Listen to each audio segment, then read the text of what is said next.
오늘 우리가 함께 볼 하나님의 말씀은 열왕기하 23장 21절부터 23절입니다.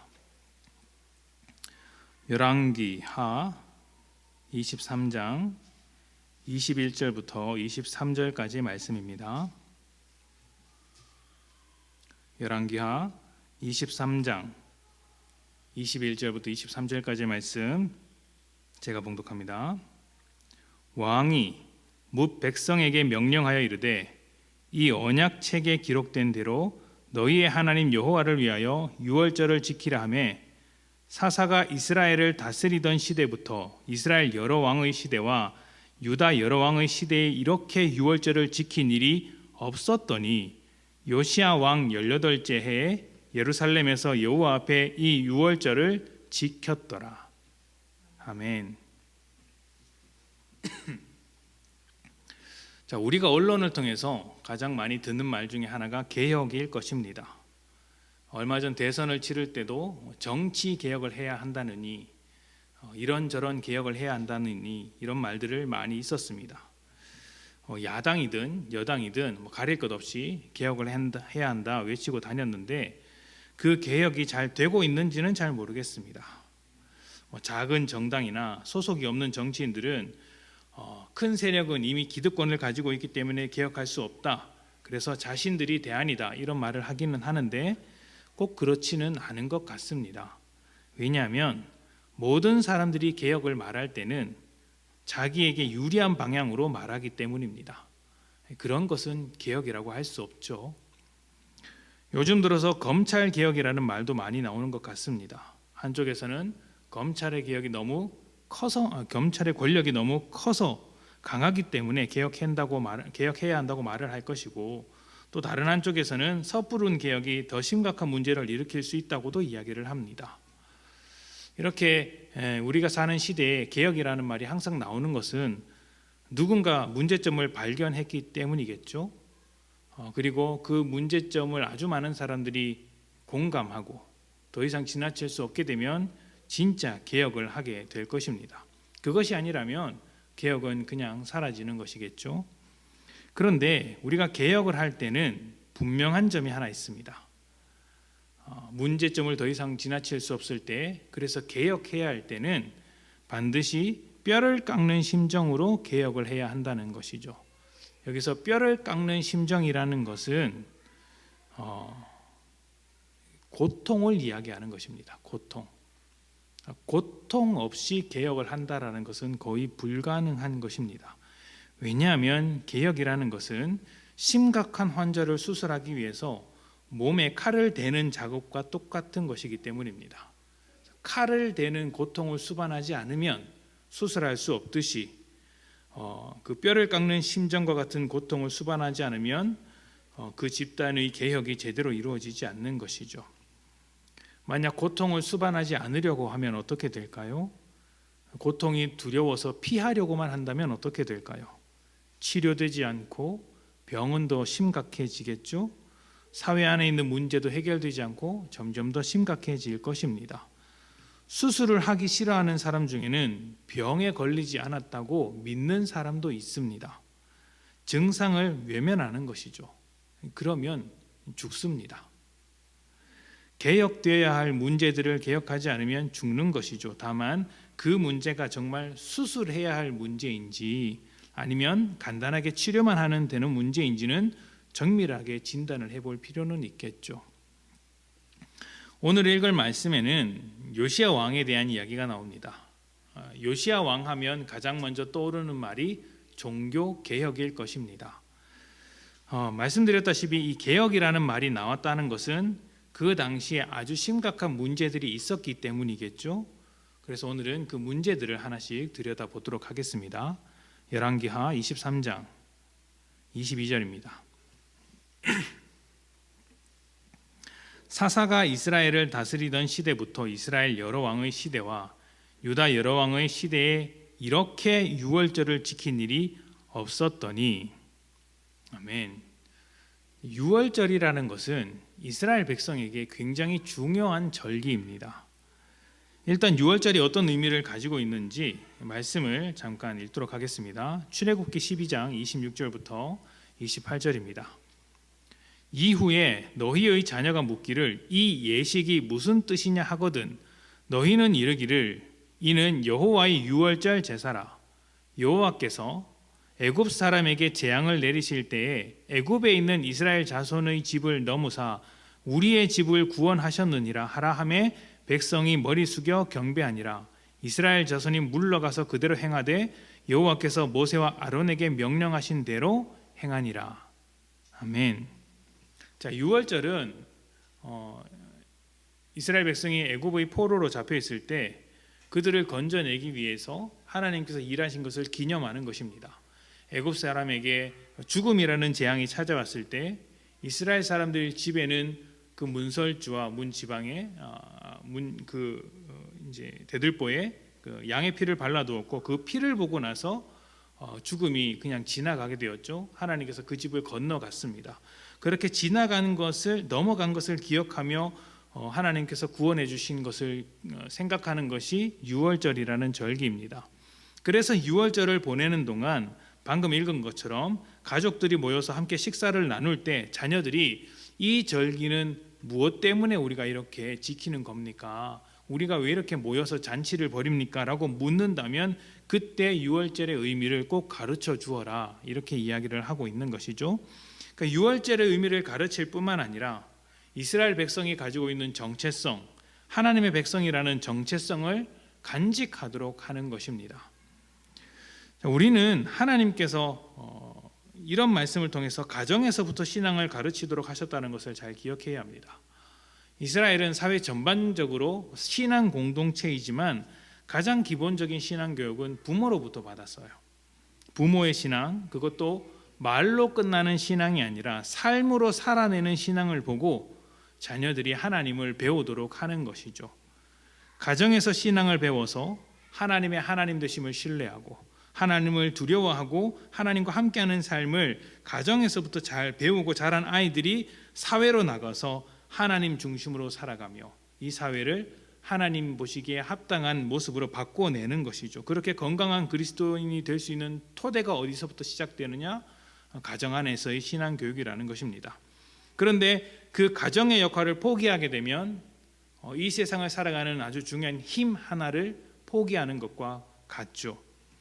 그런데 지금 이스라엘이 이것을 놓치고 있는 것입니다. 가정에서부터 시작되어서 이 사회를 변화시키는 힘이 유월절의 신앙 교육인데 이것을 하지 않는 거예요. 우리가 방금 읽은 말씀에 따르면 사사가 다스리기 시작한 때부터 이스라엘의 여러 왕의 시대와 유다 여러 왕의 시대 동안 이렇게 유월절을 지킨 적이 없었다. 이렇게 유월절을 지킨 적이 없었다고 합니다. 사사시대라는 것은 가나안 땅에 들어왔을 때를 말합니다. 그러니까 여호수아와 함께 가나안 땅을 정복할 때까지는 유월절을 지켰어요. 그렇게 지켰는데 정작 가나안 땅에 들어와서는 단 한 번도 안 지켰다라는 것입니다. 사실 이것은 굉장히 놀라운 이야기입니다. 유월절을 주신 이유는 율법을 주신 이유와 똑같습니다. 율법은 이스라엘의 정체성을 확인시켜주는 것이었고 유월절도 이스라엘의 정체성과 밀접한 관련이 있습니다.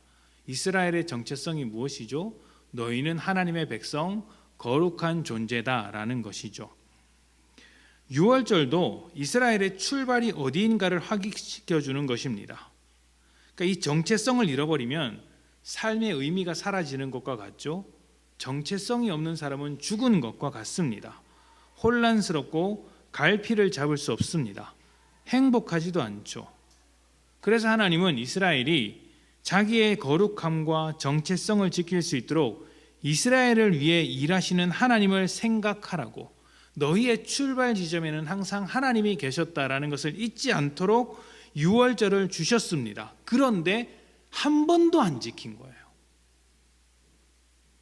가나안 땅에 들어가서 그곳에 하나님께서 약속을 이루셔서 정착한 시점부터 단 한 번도 유월절을 지키지 않았던 것입니다. 물론 역대하 말씀을 보면 히스기야 왕이 유월절을 회복한 그런 이야기가 나옵니다만 아마 지금 이 요시야 왕의 시대처럼 지킨 것은 아니었던 것 같아요. 모든 이스라엘 지파, 모든 사람들이 지킨 것은 아니었던 것으로 보입니다. 그러니까 유월절을 정말 유월절답게 지킨 것은 요시야가 처음이었던 거예요. 그러니까 이런 점만 봐도 이스라엘에게 얼마나 개혁이 시급한 문제인가 알 수 있는 것이죠. 조금 더 보겠습니다. 얼마나 심각한 문제가 이스라엘 가운데 있었는지 보도록 하겠습니다. 열왕기하 23장 1절부터 봅니다. 왕이 보내 유다와 예루살렘의 모든 장로를 자기에게로 모으고 이에 왕이 여호와의 성전에 올라가매 유다 모든 사람과 예루살렘 주민과 제사장들과 선지자들과 모든 백성이 노소를 막론하고 다 왕과 함께한지라. 왕이 여호와의 성전 안에서 발견한 언약책의 모든 말씀을 읽어 무리의 귀에 들리고 왕의 단위에 서서 여호와 앞에서 언약을 세우되 마음을 다하고 뜻을 다하여 여호와께 순종하고 그의 계명과 법도와 율례를 지켜 이 책에 기록된 이 언약의 말씀을 이루게 하리라 하매 백성이 다 그 언약을 따르기로 하니라. 언약을 따르기로 하니라 이렇게 말을 하니까 대단한 신앙의 결단을 한 것처럼 보이지만 지금 이스라엘에게는 애초에 신앙이라고 할 만한 것이 남아있지를 않습니다. 한번 보도록 하겠습니다. 열왕기하 23장 4절입니다. 왕이 대제사장 힐기야와 모든 부제사장들과 문을 지킨 자들에게 명령하여, 지금 대제사장 그리고 그 대제사장 아래에 있는 부제사장 그리고 문을 지키는 성전 문을 관리하는 사람들에게 명령해서 지금 이 일을 시키는 거예요. 바알과 아세라와 하늘의 1월 성신을 위하여 만든 모든 그릇이 어디다 사용할까요? 제물을 바칠 때 사용하죠. 이 그릇들을 여호와의 성전에서 내다가, 여호와의 성전 안에 그 물건들이 있었다는 거예요.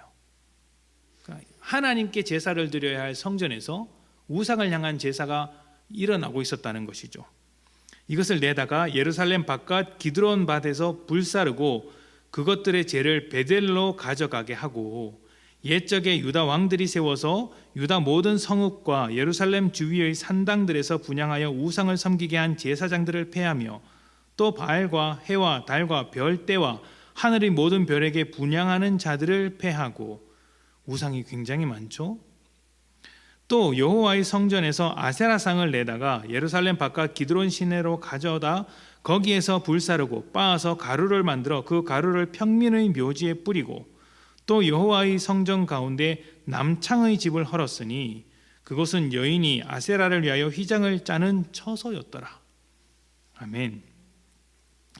바알과 아세라와 1월 성신을 위하여 만든 모든 것이 어디에 있냐면 성전 안에 있었습니다. 그러니까 하나님께 제사를 드렸던 것이 아니고, 유월절 제사를 드렸던 것이 아니고, 바알과 아세라 그리고 기타 1월 성신들, 하늘과 달과 뭇 별들을 신으로 삼아서 거기에다가 제사를 드렸던 것이죠. 기가 막힌 것이죠. 그게 언제부터라고요? 사사시대서부터 지금까지 쌓이고 쌓였던 우상 숭배의 흔적들이 하나님의 성전 안에 다 남아있더라는 것입니다. 뿐만 아니라 그들이 살고 있는 지역 곳곳에 산당과 우상이 있었습니다. 한두 곳이 아니라 이스라엘 전역, 온 이스라엘 지파들이 살고 있는 그 전역에 산당들이 있는 것입니다. 산당만 있겠습니까? 우상의 형상을 한 그 신상도 있었겠죠. 신상만 있었겠습니까? 그것을 관리하는 제사장들도 있었겠죠. 그러니까 그 지역에 있는 제사장들을 다 폐하라라고 하는 것입니다. 더 심각한 것은 하나님의 성전 안에 남창이 있었다라는 거예요. 남창. 아세라 여신을 섬기는 여인들이 어떤 종교적인 행위를 하기 위해서 여호와의 성전 안에다 그것을 두었다라는 것입니다. 그러니까 하나님의 제사장만 제사를 드렸던 게 아니라 우상의 여러 가지 제사장들도 그 안에서 북적북적했다는 것이죠. 그러니까 하나님의 성전이 종교 박람회가 된 거예요. 가만히 생각해 보십시오. 그런데 하나님은 형상이 없습니다. 다른 우상들은 다 형상이 있죠. 그 형상들을 성전 안에 가득 세워두고 거기에다만 절을 하는 거예요. 하나님은 형상이 없으니 절을 안 했겠죠.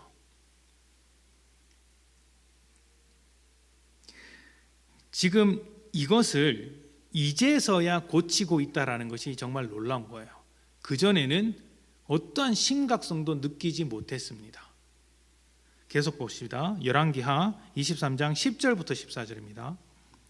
왕이 또 흰놈의 아들 골짜기의 도벳을 더럽게 하여 어떤 사람도 몰록에게 드리기 위하여 자기 자녀를 불로 지나가지 못하게 하고 또 유다 여러 왕이 태양을 위하여 드린 말들을 제하여 버렸으니 이 말들은 여호와의 성전으로 들어가는 곳의 근처 넷이 나단멜렉의 집 곁에 있던 것이며 또 태양 수레를 불사르고 유다 여러 왕이 아하스의 다락 지붕에 세운 제단들과 므낫세가 여호와의 성전 두 마당에 세운 제단들을 왕이 다 헐고 거기서 빻아 내려서 그것들의 가루를 기드론 시내에 쏟아버리고 또 예루살렘 앞 멸망의 산 오른쪽에 세운 산당들을 왕이 더럽게 하였으니 이는 옛적에 이스라엘 왕 솔로몬이 시돈 사람의 가증한 아스다롯과 모압 사람의 가증한 그모스와 암몬 자손의 가증한 밀곰을 위하여 세웠던 것이며 왕이 또 석상을 깨뜨리며 아세라 목상들을 찍고 사람의 해골로 그곳을 채웠더라. 아멘. 점점 더 심각해지죠. 이스라엘 백성 중에서 흰놈의 골짜기에 가서 아들을 제물로 바쳤던 일도 있었습니다. 불로 지나가게 한다는 것이 불로 태워서 제물로 바쳤다라는 이야기입니다. 흰놈의 골짜기는 게헨놈이라고도 하고 게헨나라고도 하는데 예수님께서 지옥을 설명하실 때 이 단어를 사용하셨습니다. 우리가 지옥을 불의 형상으로 기억을 하지 않습니까? 흰놈의 골짜기 때문에 그렇습니다. 자기 자식을 불로 태울 때 그 현장이 어떻겠어요? 지옥과 같지 않겠습니까? 사람들이 비명이 나오고 고통스러움이 있고 몰록이라는 우상에게 자기 아들을 바치는 아주 비인간적이고 반신앙적인 행위를 이스라엘이 뻔뻔하게 하고 있는 것입니다. 또 13절에 보면 솔로몬이 세웠던 산당과 우상들의 목록이 나옵니다. 솔로몬이 절대로 훌륭한 왕이 아닙니다. 착각하시면 곤란해요. 나중에 이 솔로몬의 지혜에 대해서 또 솔로몬이 꾸었던 그 꿈에 대해서도 이 얘기를 좀 해보겠습니다. 솔로몬이 하나님께 지혜를 달라고 꿈을 꾸죠? 듣는 마음이라고 하지 않습니까? 그런데 이제 저는 이것을 이제 솔로몬을 훌륭하게 보는 시작점이라고 할 수 있는데 좀 다르게 볼 여지가 있다라고 생각을 합니다. 꿈이기 때문이죠. 꿈이기 때문입니다. 이것은 제가 조금 더 공부한 뒤에 나누도록 하겠고요. 중요한 것은 지금 이 말씀이 말하는 바가 뭐예요? 솔로몬 시대, 솔로몬 왕이 세운 것이죠. 솔로몬 왕이 세운 우상들이 지금까지 이스라엘 사회에 영향을 미치고 있다라는 거예요. 그때부터 우상의 문화가 얼마나 뿌리 깊게 자리 잡고 있는지를 알 수 있는 대목입니다. 참 대단하지 않습니까? 하나님의 백성이라는 이름을 가지고는 있는데 실제로 하나님을 섬겼던 적이 단 한 번도 없었던 거예요. 하나님께서 역사하셔서 가나안 땅에 들어가게 하심으로 말미암아 하나님의 백성이라는 이름을 하나님께서 만드셔서 거기다 두셨는데 하나님의 이름을 이스라엘 사람들에게 두신 것이죠. 그랬는데 정작 이스라엘 백성들은 단 한 번도 하나님의 뜻을 쫓아 살아갔던 적이 없습니다. 우상이 가득했고 유월절은 지키지 않았으며 신앙의 교육도 이루어지지 않았습니다. 과연 이스라엘 사람들이 하나님을 제대로 섬긴다고 말할 수 있을까요? 이스라엘 사람 중에 하나님의 뜻을 제대로 묻고 따른다라고 말할 수 있는 사람이 있었을까요? 그렇다면 이 개혁의 주체가 누구일까요? 요시야가 이 개혁의 주체일까요? 아닙니다. 사실은 말씀을 발견하게 된 것이 개혁의 시작이죠. 말씀이 개혁의 주체인 것입니다. 다시 말하면 하나님께서 이스라엘 백성을 개혁시키는 주체가 되어 주셨다라는 것이죠. 이스라엘 백성이 이렇게 신앙 없는 모습으로 오랫동안 살아왔고 개혁이 필요하자 하나님께서 일하시기 시작한 거예요. 자, 열왕기하 22장 8절부터 13절입니다. 대제사장 힐기야가 서기관 사반에게 이르되 내가 여호와의 성전에서 율법책을 발견하였노라 하고 힐기야가 그 책을 사반에게 주니 사반이 읽으니라. 서기관 사반이 왕에게 돌아가서 보고하여 이르되 왕의 신복들이 성전에서 찾아낸 돈을 쏟아 여호와의 성전을 맡은 감독자의 손에 맡겼나이다 하고 또 서기관 사반이 왕에게 말하여 이르되 제사장 힐기야가 내게 책을 주더이다 하고 사반이 왕의 앞에서 읽음에 왕이 율법책의 말을 듣자 곧 그의 옷을 찢으니라. 왕이 제사장 힐기야와 사반의 아들 아히감과 미가야의 아들 악볼과 서기관 사반과 왕의 시종 이사야에게 명령하여 이르되 너희는 가서 나와 백성과 온 유다를 위하여 이 발견한 책의 말씀에 대하여 여호와께 물으라. 우리 조상들이 이 책의 말씀을 듣지 아니하며 이 책에 우리를 위하여 기록된 모든 것을 행하지 아니하였으므로 여호와께서 우리에게 내리신 진노가 크도다. 아멘. 말씀을 발견한 것도 굉장히 놀라운 거예요. 얼마나 말씀을 가까이 두지 않았으면 발견이 되어야 했겠습니까?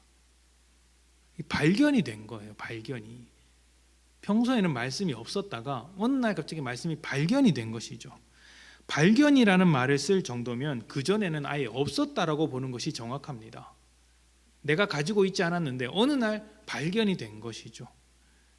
이스라엘 문제가 심각했고 그 문제를 스스로 이렇게 찾아낼, 인식할 만한 실력도 능력도 없었다라는 이야기입니다. 그렇지만 여전히 이스라엘을 자기의 백성으로 생각하시기에 하나님께서 말씀으로 찾아와 주신 것입니다. 그리고 말씀을 통해 요시야는 이스라엘의 신앙에 대한 심각한 문제의식을 가지게 됩니다. 우리가 하나님의 백성이라는 이름을 가졌는데 하나님의 뜻대로 살았던 적이 단 한 번도 없었구나. 이것을 발견하게 된 것이죠.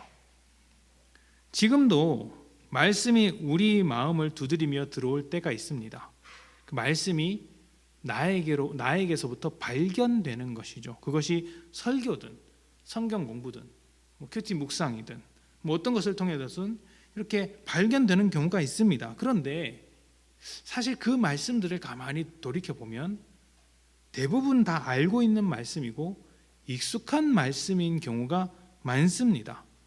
해 아래 새 것이 없다고 하나님의 말씀은 성경에 있고 성경을 벗어난 말씀은 우리의 마음을 두드릴 수 없는 것이죠. 그런데 그것이 우리에게 발견된다라는 것은 무엇일까요? 그 말씀이 없었던 것처럼 살았다라는 거예요. 예전에 사역을 하면서 이런 경우가 있었습니다. 어느 날 성도님이 성경 공부를 하다가 너무 감격에 차서 저한테 막 이제 간증을 풀어놓는 거예요. 본인께서 어떤 책을 읽었는데 너무 은혜를 받았다라고 하면서 그 책의 내용을 저한테 막 이야기하는 겁니다. 감사한 일이죠. 근데 그 내용을 가만히 들어보니까 제가 오래전부터 설교나 성경 공부를 통해서 굉장히 강조하던 내용 중에 일부분이었어요. 그러니까 참 아쉽죠. 그러니까 제가 했던 설교를 기억 못해서 아쉬운 것이 아니라 이미 하나님께서 그 성도님에게 다 가르쳐 주신 내용인데 그 내용들 충분히 알고 있던 것들을 왜 지금에 와서 새롭게 발견했다고 하는 것일까? 그러면 그동안 그 은혜를 하나도 누리지 못하고 산 것이 아닌가? 그 점이 너무 아쉬웠던 거예요. 이미 알고 있던 것대로 왜 살지 않았을까? 그래서 왜 그 지금 느껴야 할 감격을 사실 매일 삶 속에서 느낄 수 있음에도 불구하고 왜 그것을 다 놓치면서 살았을까? 물론 제 실력이 부족한 부분이 있었겠지만 한편으로는 들은 말씀을 멀리하고 살았기 때문은 아닌가? 그래서 하나님께서 어떤 시점을 통해서 그 말씀으로 다시 한번 마음을 두드려 주신 것은 아닌가? 이렇게 생각이 되는 것이죠. 이스라엘 사람들이 받은 이 성경 말씀도 새롭게 기록된 말씀이 아닙니다. 지금 요시야가 찾아낸 이 말씀이 정확하게 어떤 말씀인지는 모르겠지만 요시야의 반응이나 말씀을 설명해준 이 훌다, 여선지자 훌다의 이야기로 봤을 때는 신명기의 말씀으로 생각이 됩니다. 자, 그렇다면 이스라엘 백성이 이미 진작부터 가지고 있었어야 할 말씀이 아니겠습니까? 그런데 왜 지금에 와서 새로운 말씀인 것처럼 받아들일까요? 왜 그럴까요? 들은 말씀을 지켜 살아가는데 힘을 쏟지 않은 거예요. 내가 들은 말씀을 지켜 살아가기 위해서 힘을 쏟지 않으면 그 말씀은 그냥 없는 말씀이 되는 것입니다. 듣는 것으로 만족하거나 내가 말씀을 가지고 있다는 것으로 충분하다고 생각하는 것이죠. 그리고 말씀을 지켜야 할 순간에 조금 어려운 일이 생기거나 고통스러운 일이 생기거나 하면 그냥 멈추고 편안한 것을 따라가는 것입니다. 우상이 필요하면 우상을 따라 살고 다른 나라가 필요하면 그 나라를 따르면서 말씀을 따라 살지는 않습니다. 말씀은 그냥 가지고 있는 것으로만 만족을 하는 것이죠. 그렇게 되면 잃어버리는 겁니다. 야고보서 1장 21절부터 25절에 이런 말씀이 있습니다. 그러므로 모든 더러운 것과 넘치는 악을 내버리고 너희 영혼을 능히 구원할 바 마음에 심어진 말씀을 온유함으로 받으라. 너희는 말씀을 행하는 자가 되고 듣기만 하여 자신을 속이는 자가 되지 말라. 누구든지 말씀을 듣고 행하지 아니하면 그는 거울로 자기의 생긴 얼굴을 보는 사람과 같아서 제 자신을 보고 가서 그 모습이 어떠했는지를 곧 잊어버리거니와 잊어버린답니다. 자유롭게 하는 온전한 율법을 들여다보고 있는 자는 듣고 잃어버리는 자가 아니요 실천하는 자니 이 사람은 그 행하는 일에 복을 받으리라. 아멘. 요시야가 깨닫게 된 것도 이거예요. 우리가 하나님의 백성이라는 이름을 가지고 있는 것에만 만족했지 하나님의 백성으로 사는 것에는 고민한 적이 한 번도 없었구나. 그냥 하루하루 편하게 사는 것을 원했지 하나님의 사람으로 사는 것이 무엇인지 생각해 본 적은 없구나. 그래서 요시야의 개혁은 말씀으로 살아가는 삶을 회복하는 개혁이었던 거예요. 무엇을 했습니까? 그동안 가지고 있었던 모든 습관, 우상을 향한 모든 행위들을 깨트려 나갔던 것이죠. 개혁하는 데는 뼈를 깎는 고통이 필요하다고 했죠. 개혁하는 데는 어려움이 따릅니다. 고통이 따르죠. 누구나 고통을 싫어합니다. 그래서 개혁에 대해서 반발하는 사람들이 있습니다. 그렇다고 해서 문제점이 뻔히 보이는데 개혁하지 않으면 어떻게 됩니까? 지금은 편할지 모릅니다. 하던 대로 하면 되니까요. 살던 대로 살면 되니까요. 하지만 결국에는 다 망하는 것입니다.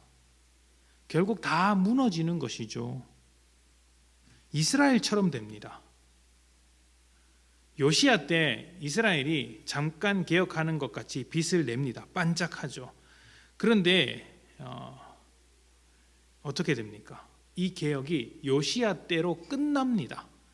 그 이후로는 이전에 했던 왕과 같이 되었다라고 이야기를 합니다. 요시야가 했던 개혁이 큰 고생인 것이 요시야가 지금 하는 일을 보십시오. 성전을 다 뒤집어 엎고 전국 각 방방곡곡을 다니면서 우상과 그 산당들을 다 제거합니다. 일일이 다 제거합니다. 이 백성들이 가만히 있었을까요? 백성들이 살았던 그 삶을 완전히 뒤집는 것인데요. 완전히 뒤집어 엎는 것인데 반발이 전혀 없었을까요? 오랫동안 살아온 생활 방식을 바꾼다는 것은 반발을 가져올 수밖에 없습니다. 또 반발이 없었다고 하더라도 왕이 하는 일이니까 반발할 수 없었다고 하더라도 굉장히 힘든 일입니다. 그런데 그 일을 해야 하기 때문에 힘든 일도 해야 하는 것이죠. 믿음이라는 것은요, 절대로 편한 것을 쫓아가는 삶이 아닙니다. 하나님을 쫓아가는 것이고 하나님의 말씀을 쫓아가는 것입니다.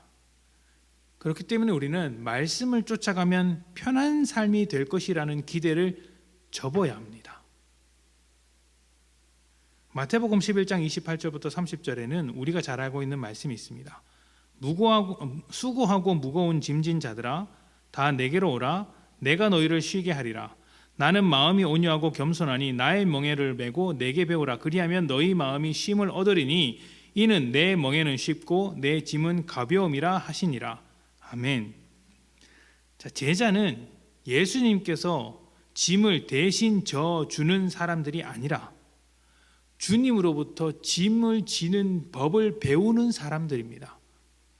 주님께서 내가 져야 할 짐을 대신 지셔서 나는 가볍게 걸어가는 것이 아니라 주님께서 짐을 지는 법을 배워서 내가 져야 할 짐을 지는 것이죠.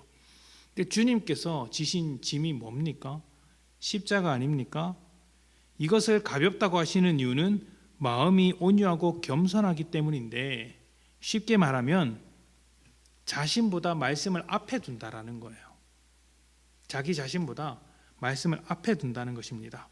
이게 왜 쉽냐면 우리는 우리를 주장하기 위해서 말씀을 사용하기 때문에 고생을 합니다만, 예수님은 하나님의 뜻을 따라 살아가느라 말씀을 앞에 둡니다.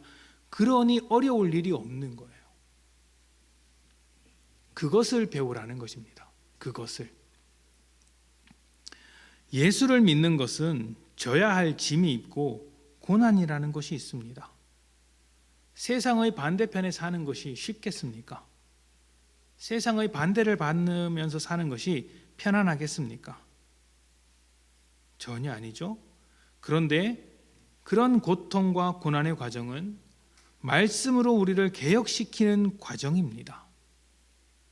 편안하게 사는 것이 쉽지만 그런 삶에는 소중함이라는 것이 없습니다. 변화도 없습니다. 고생해서 번 돈을 쉽게 쓰지 못한다고 하지 않습니까? 쉽게 번 돈은 쉽게 쓴다고 하죠. 힘들게 한 것에는 그것에 따른 의미가 있습니다. 또 자식을 키우는 것이 굉장히 고생이죠. 근데 그렇기 때문에 마음을 많이 쏟고 소중하게 여기는 것 아니겠습니까? 말씀이 우리를 개혁할 때 그냥 우리를 편안하게 만들어주는 것이 아니라 우리의 습관을 깨고 우리의 생활을 깨고 우리의 마음을 깹니다. 그래서 부담이 되죠. 부담이 됩니다. 힘이 듭니다. 몸도 피곤합니다. 마음도 지칠 때가 있습니다. 그런데 그 모든 일을 외면해서는 안 됩니다. 주님께서 자기의 짐을 쉽고 가볍다라고 하신 이유를 잘 생각해 보아야 합니다. 우리가 읽었던 야고보서 1장 말씀을 다시 한번 읽겠습니다. 22절입니다. 너희는 말씀을 행하는 자가 되고 듣기만 하여 자신을 속이는 자가 되지 말라. 아멘. 말씀을 가지고 있는 것, 듣기만 하는 것은 개혁하는 것이 아닙니다. 그 말씀이 마음을 두드리고 있다고 해서 어떤 감격과 감동을 받았다고 해서 끝나는 일이 아닙니다. 그것으로 멈추면 자신을 속이는 거예요. 속이는 것입니다. 행하는 자가 되어야죠. 요한계시록에 보면 예수님께서 문을 두드리죠. 믿지 않는 자에게 문을 두드리는 것이 아니라 교회들에게 문을 두드립니다. 왜 문을 두드립니까? 그들의 행위가 뜨겁지도 않고 차지도 않기 때문이죠. 분명하지 않기 때문입니다. 그래서 마음의 문을 두드리시는 주님께서 그로 열고 그 마음속으로 들어가서 그와 함께 먹고 마시고 함께 살고 싶다라고 이야기를 하고 계시는 거예요. 그래서 성령께서 하시는 말씀을 잘 들으라. 우리는 말씀이 우리의 마음을 두드리면 두드리는 것으로 끝나는 경우가 꽤 많습니다. 감동을 받았다. 감격을 받았다. 근데 그것으로 끝나면 스스로 속이는 겁니다. 여전히 주님을 내 문 밖에 세워두는 것이죠. 그게 아니라 행하는 자가 되어야 합니다. 내 삶의 중심으로 모셔서 그 뜻대로 살아가는 삶이 있어야 하죠. 그렇게 하지 않으면 듣기만 하고 하나님의 사람이라는 이름을 가졌지만 스스로 속이는 자가 되는 것입니다. 말씀이 여러분을 두드릴 때 그것이 여러분을 개혁하고자 하는 하나님의 뜻임을 기억하시고 편하게 사는 것을 내려놓고 주님 앞에서 바꿔야 할 것을 바꾸시는 여러분들이 되십시오.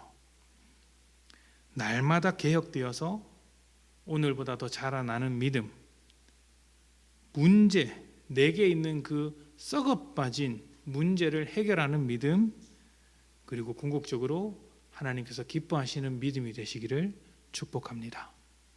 함께 기도합시다.